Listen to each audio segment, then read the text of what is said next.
Étudiants et professeurs, ils crient en chœur leur colère contre une nouvelle mesure pour le moins critiquable du gouvernement, la hausse des frais d'inscription à l'université pour les étudiants étrangers hors Union européenne. Et si on remontait le temps pour comprendre les dessous de ce projet ?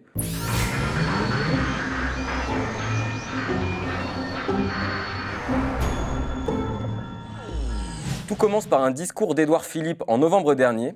Il y dévoilait le plan Bienvenue en France, qui prévoit une hausse de frais de plus de 1500% pour ses étudiants. En licence, ils devront désormais s'acquitter de 2 770 € pour une année d'études, et pour un niveau master, ce sera 3 770 €. Parmi les arguments du gouvernement, la volonté de rendre plus attractives les universités françaises. Frédérique Vidal, ministre de l'Enseignement supérieur et de la Recherche, souhaite voir 500 000 étudiants étrangers en cours dans les facultés françaises contre 343 000 aujourd'hui. La mobilisation s'organise déjà depuis plusieurs mois contre une mesure que beaucoup jugent discriminatoire. Cette hausse, en créant des catégories d'étudiants, rompt le principe d'égalité qui régissait l'université française jusqu'alors. Au Maroc, le nombre de préinscriptions en première année de licence pour la rentrée 2019 a déjà diminué de 15%. Rizlan Banouz voulait intégrer un master en biologie à Bordeaux pour ensuite effectuer une thèse, mais elle a dû abandonner à cause de la hausse. Elle témoigne. Je m'appelle Banouz Rizlan. Après avoir eu mon baccalauréat, j'ai fait une licence en biologie fondamentale, puis un master en biologie écologie marine. Voilà, c'est mon parcours universitaire. Je me suis inscrite ici au Maroc en doctorat dans un premier lieu, mais par manque de moyens également, comme vous savez, que la recherche ici au Maroc reste plus ou moins développée, malgré les efforts. Et à ce moment-là, j'ai commencé à penser en France. J'ai arrêté le doctorat ici au Maroc. Ça fait 3 ans que je travaille en tant que professeur. Je donne des cours d'histoire. Également, je travaille dans le commerce, juste pour accumuler la somme pour avoir le visa. J'ai déjà postulé l'année dernière. J'ai tout passé, l'entretien de Campus France, etc. J'ai eu les acceptations de la part des universités aussi. Tout marche bien, mais malheureusement, je n'ai pas pu accumuler la somme demandée. J'ai reporté les dés pour cette année. Mais avec cette hausse des frais, vraiment, ça ne serait pas possible pour moi cette année aussi. Vraiment, je me suis dépressée, je me suis stressée parce que vraiment, j'ai des ambitions pour continuer mes études. Alors, je le trouve ça inégal. Je trouve que c'est inégal et injuste. C'est une sorte de discrimination, oui, parce que cette stratégie, elle concerne uniquement les étudiants extra-européens. Ce n'est pas tous les étudiants qui vont payer les frais. Et je vois également que c'est la majorité, les étudiants qui vont plus être touchés par cette hausse sont les étudiants venant de l'Afrique, parce que c'est là où il y a un plus grand taux de pauvreté. Pas mal de gens, pas mal des étudiants africains, ils ne peuvent pas payer cette différence de frais. Mes parents ne peuvent pas m'aider. Il faut que je compte sur moi. C'est pas question de niveau ou bien de volonté ou de projet. Ça reste une question de moyens. Les gens qui ont des moyens vont intégrer l'université. Les gens qui n'ont pas de moyens, c'est non. Je vois les choses comme ça maintenant. Au-delà des éléments de langage, cette mesure aura un impact dramatique sur les étudiants étrangers les plus pauvres. Les Africains sont les premiers concernés.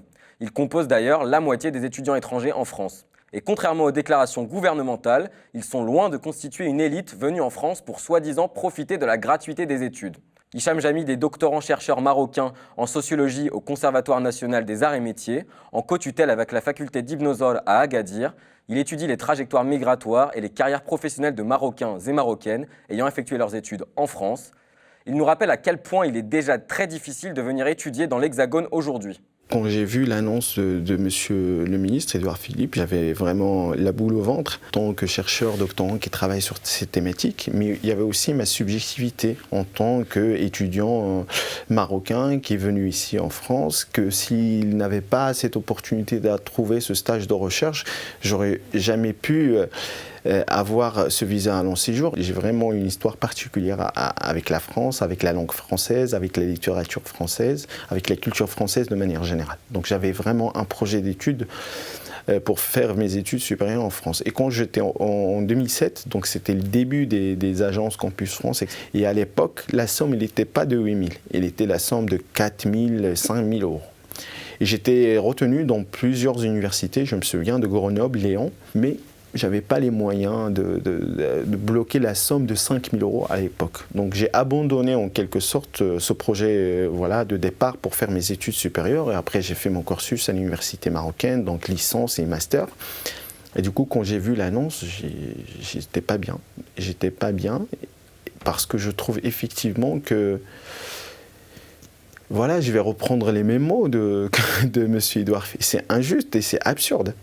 C'est absurde, c'est discriminant. Tout étudiant qui souhaite venir faire ses études supérieures en France, il doit absolument justifier, s'il n'est pas boursier bien sûr, justifier d'un virement permanent et irrévocable de presque 8 000 €. C'est-à-dire qu'il faut économiser pendant 2 ans de travail pour avoir la somme de 8 000 € presque sur son compte bancaire. Une fois arrivé ici en France, ce n'est pas fini. Parce que l'étudiant, il doit se présenter dans un délai de 2 mois maximum dans la préfecture, dans l'endroit où il habite, pour avoir la fameuse vignette sur son passeport. Et puis, à partir de l'année prochaine, il peut demander un titre de séjour pluriannuel, l'un des titres de séjour les plus précaires pour les étudiants étrangers. Lorsqu'ils ont un titre de séjour étudiant, ils ont le droit de travailler qu'à titre accessoire, c'est-à-dire travailler jusqu'à 70% pendant 1 an. C'est l'équivalent de 950 heures par an. Et en travaillant, bien sûr, ces étudiants, ils payent, ils cotisent, ils n'ont pas le droit de s'inscrire à Pôle emploi, comme tout étudiant français. Ils cotisent pour en fait des droits sociaux auxquels ils ne vont pas avoir accès après, contrairement aux étudiants français. Exactement. Parmi les précaires, il y a encore les plus précaires, ce sont les étudiants algériens. Ils sont encore dans une situation plus précaire parce qu'ils sont régis par un accord entre la France et l'Algérie qui date de 1960. Eux, pour n'importe quel type de travail qu'ils peuvent exercer en tant qu'étudiants, ils doivent toujours demander une autorisation de travail et ils ont le droit de travailler qu'à 50%. Ces 2 témoignages illustrent le sentiment d'injustice qui saisit les étudiants étrangers concernés par cette hausse des droits d'inscription. Ils dénoncent unanimement les discriminations introduites par la mesure, tout comme Nadia Yala Kissoukidi et Éric Le Serre, chercheurs en philosophie à l'université Paris 8, qui comptent sur ses bancs plus d'1 tiers d'étudiants étrangers. Il y a une spécificité, je pense, en France, et ce n'est pas une défense de l'exception culturelle française, mais c'est que l'enseignement supérieur, c'est un service public. On ne paie pas pour faire des études dans ce pays.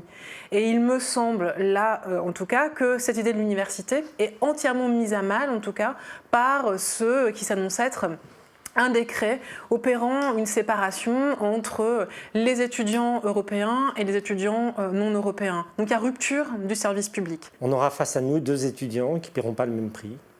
Et ça déjà c'est un problème. L'université initialement est prévue pour accueillir les étudiants, quelle que soit leur nationalité, leur religion, etc. Cette réforme-là, elle va introduire un premier arrêt dans une pratique qui est l'uniformité des droits d'inscription. Cette loi, en rompant le service public, elle dit une chose précise, elle dit l'étudiant étranger extracommunautaire, c'est quoi? C'est un immigré. Et on ne veut pas d'immigrés. Et ce que les dernières déclarations de la ministre Frédérique Vidal disent, en disant, bon, regardez, ce décret non seulement ne s'appliquera pas aux doctorants, mais en plus nous allons prendre un ensemble de mesures pour dire que jamais les étudiants français ne seront eux-mêmes confrontés à une hausse de leurs frais d'inscription. Je pense, et je lis en tout cas cette loi comme étant quelque chose comme une espèce d'appendice à la loi Asile et Immigration. C'est-à-dire qu'on ne veut pas de ces étudiants étrangers extracommunautaires, cette horde d'immigrés pauvres, et donc avec toute l'idée de suspicion qu'on a autour de l'immigré, c'est celui qui veut entrer, se servir peut-être de l'université comme si c'était une espèce de filière d'immigration clandestine pour finalement s'asseoir enfin dans notre beau pays. Vous l'avez vu, les 2 professeurs portent des carrés rouges, symbole de la mobilisation contre cette hausse. 17 universités ont déjà officiellement annoncé leur opposition à cette augmentation, parmi lesquelles Lyon 2, Rennes 2 ou encore Paris-Nanterre. La conférence des présidents d'université, qui rassemble une centaine d'établissements d'enseignement, s'est elle aussi opposée au plan Bienvenue en France. Face à l'ampleur de cette contestation, l'exécutif a annulé l'augmentation des frais pour les doctorants, une décision insuffisante pour plusieurs acteurs de la mobilisation qui dénoncent une mesure inintelligible. Très objectivement, je ne vois pas ce que cette hausse apporte. Puisqu'en termes d'amélioration des conditions matérielles de travail, ce n'est pas l'argent de quelques étudiants étrangers extracommunautaires qui auraient payé plus que les autres qui va permettre de combler l'éventuel déficit des universités, l'éventuel gel des postes, etc. Vraiment, il faut être crétin, quoi, pour défendre cette loi. Je me suis entendu un collègue qui dit mais bon, ça va nous apporter, comme on est en déficit, ça va nous apporter de l'argent. Enfin, n'importe quoi. Je veux dire, ça va nous apporter de l'argent. Les étudiants prêts à donner beaucoup d'argent. D'abord, ils seront beaucoup moins nombreux.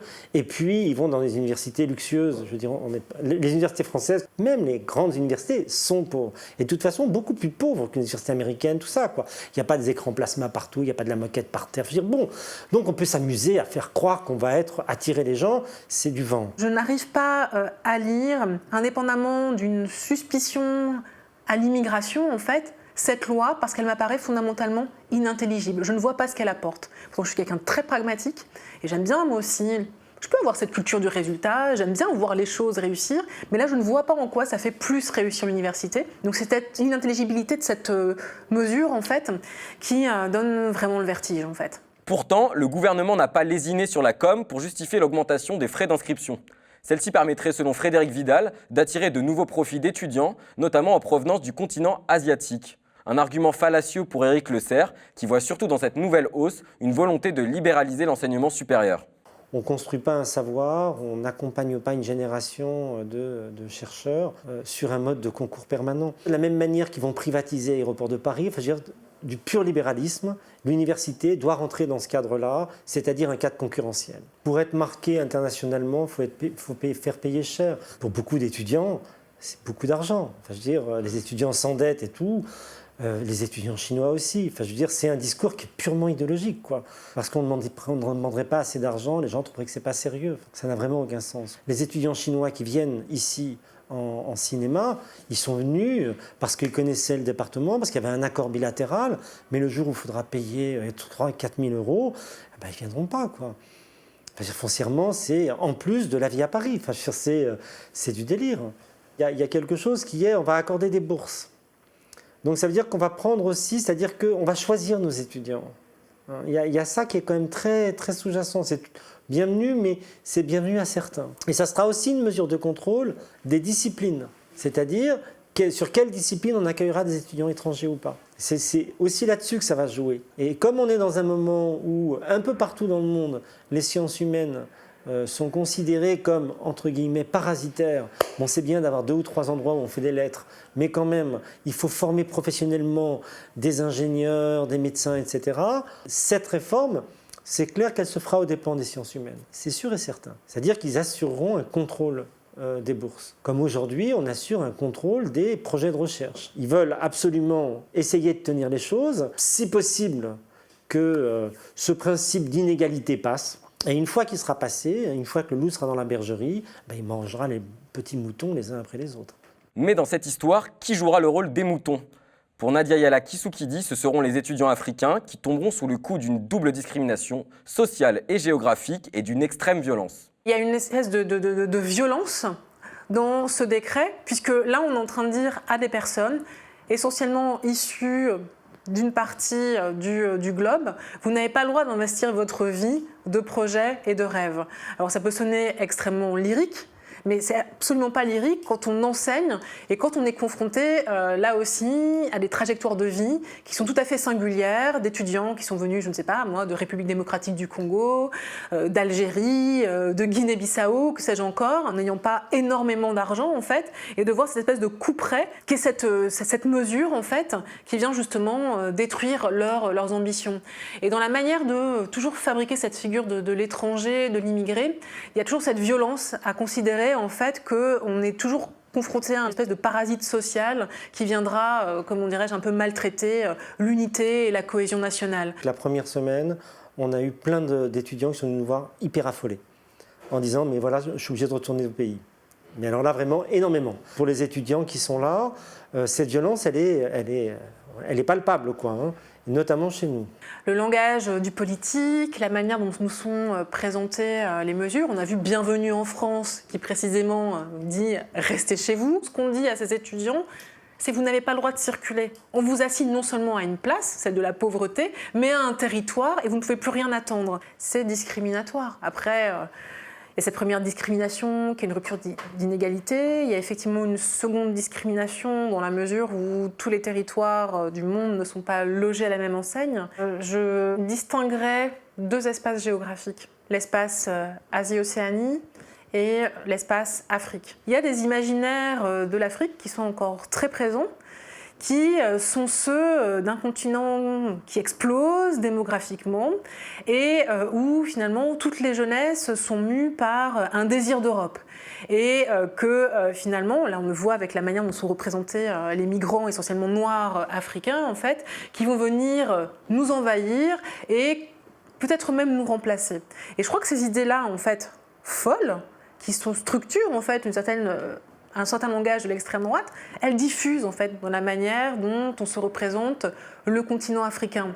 Elles ont peut-être effectivement une histoire coloniale ou que sais-je encore, mais en tout cas elles sont vraiment inscrites dans la manière dont on a de se représenter le continent africain aujourd'hui. Et effectivement, et je ne suis pas la seule à le dire ou à l'analyser en ces termes, une des cibles de cette loi, ce sont tous les étudiants qui apparaissent comme étant paupérisés, qui nous viennent de l'Afrique dite francophone.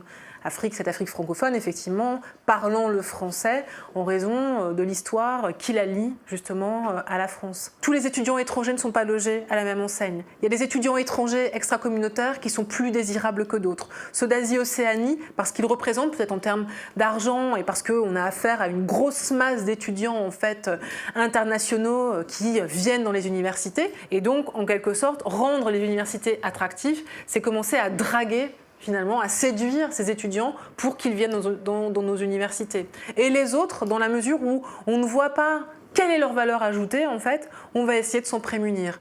Cette volonté de trier les étudiants étrangers pose également la question de la francophonie. Rappelons que le plan Bienvenue en France a été présenté lors des rencontres universitaires de la francophonie. Je vous laisse écouter Édouard Philippe lors de son discours de présentation. Une seconde étape, tout aussi importante, consiste à gagner la bataille de la concurrence internationale entre nos systèmes d'enseignement supérieur et de recherche. C'est une bataille pacifique, évidemment, mais c'est une bataille qui a des enjeux considérables. En accueillant les étudiants les plus brillants et les plus méritants, et qu'ils viennent de Pékin ou de Kinshasa, qu'ils étudient l'intelligence artificielle ou la linguistique médiévale, nous serons nous-mêmes beaucoup plus forts.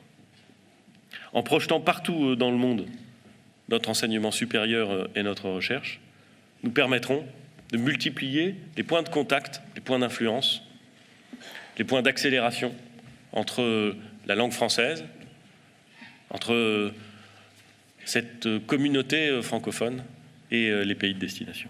À travers ces déclarations, c'est une francophonie exclusive qu'il dessine, à rebours de ce qu'on pourrait attendre du modèle universitaire français. Car que doit-on comprendre ? Qu'un étudiant étranger sera jugé méritant en fonction de son pays d'origine et de son porte-monnaie? Nadia Yala Kisukidi, spécialiste de cette thématique, condamne cette vision du gouvernement. L'idée que je me fais de la francophonie est tout à fait critique. Alors il y a 2 concepts de francophonie. La francophonie avec le petit f, c'est simplement un concept descriptif qui dit, bon voilà, on a des espaces où les personnes parlent la langue française, vivent en français, ou en tout cas travaille avec cette langue, et l'autre francophonie avec un F majuscule qui est la francophonie institutionnelle et la francophonie des États.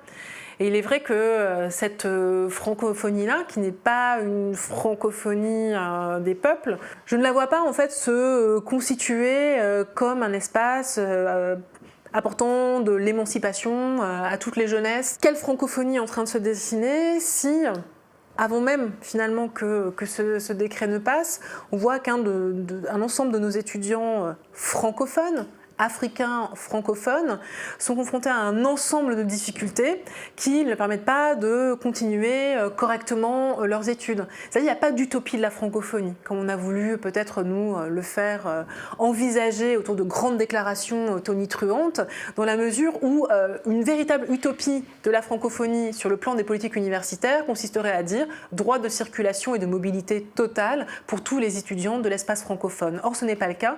Il y a des discriminations à l'intérieur de cet espace qui font s'effondrer complètement l'idée que quelque chose d'utopique puisse se dire à l'intérieur d'une politique de la francophonie, en tout cas sur le plan universitaire. Et c'est vrai que moi je défendrais, pour qu'il y ait une consistance finalement en termes de politique universitaire de cet espace de la francophonie, il faudrait pouvoir défendre le droit à la circulation totale des étudiants au sein de l'espace francophone, sans condition, le droit inconditionnel de circulation des étudiants en fait. Plusieurs mois après l'annonce de cette hausse et contre une mesure jugée injuste et discriminatoire, la mobilisation continue. Les étudiants ont marché mardi 12 mars de la Sorbonne jusqu'au ministère de l'Enseignement supérieur, au lendemain du refus par le Conseil national de l'enseignement supérieur et de la recherche du plan Bienvenue en France. Mais ce refus risque d'en rester au stade de symbole car ces décisions sont simplement consultatives. Alors comment faire plier le gouvernement ? Nous avons posé la question aux étudiants présents à la manifestation. Faire moins de manifestations, mais des manifestations beaucoup plus massives en fait, parce qu'on est submergé en fait par tous les mouvements, par tous les projets, par toutes les manifestations, par tous les rassemblements. Et le problème, c'est que du coup, on n'arrive pas à rassembler tout le monde en même temps, au même point. Et c'est ça qu'il faudrait essayer de faire des actions en masse en fait, et continuer, ne pas lâcher. Et la seule façon que le gouvernement puisse nous écouter peut-être, c'est vraiment se manifester, et proclamer et dire qu'on compte. Au Canada, c'était déjà arrivé, ils ont réussi à l'arrêter ou à faire reculer les mesures. Et même pour faire conscience aux gens qui ne sont pas au courant, que c'est le premier pas pour une presque privatisation des écoles publiques. Permettrait à le faire plier totalement, c'est ce qu'on fait aujourd'hui, c'est ce qui se passe un peu partout en France, c'est-à-dire continuer à se mobiliser, continuer à informer pour justement faire en sorte que ce premier recul obtenu par justement la mobilisation des étudiants et des étudiantes se poursuive pour justement permettre que le gouvernement lâche sur le reste de la mesure prévue. Continuer de manifester, continuer de résister. Je pense qu'il faut continuer les mouvements de façon pacifique et puis faire toujours passer beaucoup d'informations pour que le mouvement puisse avoir plus d'ampleur et que le gouvernement retire ça. Ce serait possible de faire reculer, si ce n'est pas toute la mesure, en tout cas de freiner le changement si accéléré du modèle d'éducation française. Si le gouvernement semble inflexible, les acteurs de la contestation ne comptent pas en rester là non plus. Car pour eux, ce décret accentuerait les inégalités d'accès à l'enseignement supérieur et signerait la destruction du modèle de l'université française. Toutes ces raisons incitent à la poursuite de la lutte pour opposer à l'élitisme promu par le gouvernement l'excellence d'un enseignement supérieur gratuit et de qualité.